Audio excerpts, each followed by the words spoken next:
Good morning students. How are you all? কেমন আছো তোমরা সবাই? All are fine. Very good. Now tell me, what is the date today?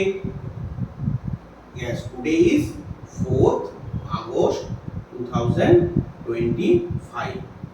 Now, Sima, tell me, where are you now? Yes, you are in classroom.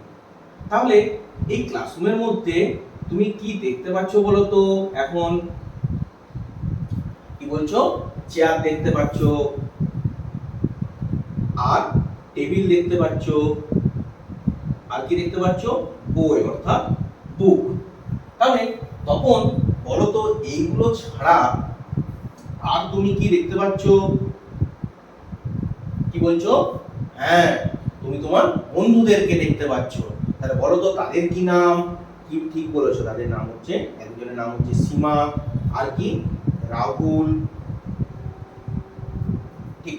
আচ্ছা রাহুল, তুমি বলো তো তুমি কোথায় থাকো? where you live?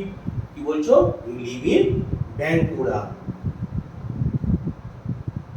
তাহলে এই যে যেগুলো তোমরা বললে যে চেয়ার, টেবিল, বুক, সীমা, রাহুল, বাঁকুড়া, এগুলো কি? না এগুলো হচ্ছে কোনো বস্তু, ব্যক্তি বা কোনো জায়গার নাম বোঝাচ্ছে, তাই না? তাহলে যে শব্দ দ্বারা বা যে ওয়ার্ড দ্বারা আমরা কোনো বস্তু বা ব্যক্তির নাম বোঝাই তাকে ইংরেজিতে কি বলে জানো? তাকে ইংরেজিতে বলে noun. So today we will discuss about noun. So noun is a naming word. দেখো এখন এখানে সীমা বলতে কাকে বোঝাচ্ছে?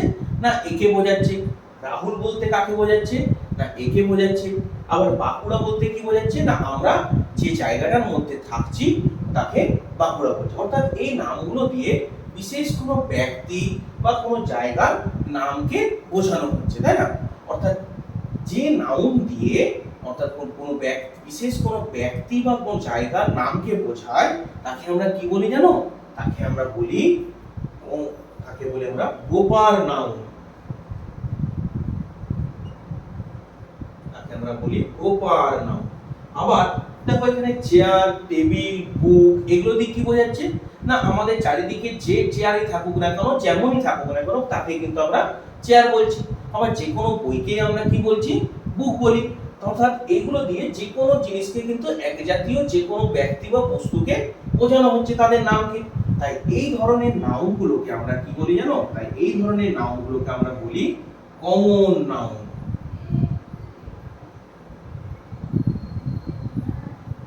তাহলে আমরা নাউন কটা পেলাম? না দুই প্রকারের পেলাম। কি পেলাম?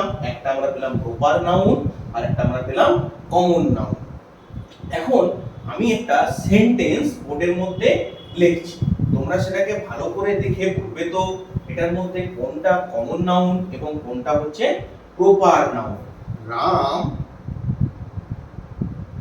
Is a good boy. বলো তো এটার মধ্যে সেন্টেন্সটার মধ্যে কোনটা হচ্ছে কমন নাউন এবং কোনটা প্রপার নাউন? কি বলছো? রাম হচ্ছে প্রপার নাউন। ঠিক বলেছো, কারণ রাম কি? রাম হচ্ছে কোন একটা ছেলের নাম, যেমন সীমা, তপন, ঠিক সেরকম রামও ছিল কোন একটা ছেলের নাম। তাহলে রাম কি হয়ে গেল এখানে? রাম হয়ে গেল প্রপার নাউন।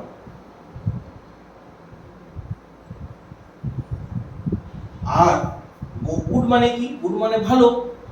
আর বয় মানে কি? বয় মানে হচ্ছে বালক। তাহলে যেমন সবাইকে যারাই ছেলে হয় তাদেরকে আমরা কি বলি? তাদেরকে বালক বলি, অর্থাৎ বয় বলি। তাই সেখানে বয় কিন্তু এখানে কি হয়ে গেল?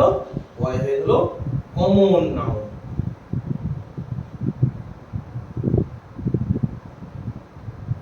তাহলে পরের দিনে কিন্তু আমরা আরো কিন্তু নাউন নিয়ে কিছু আলোচনা করব।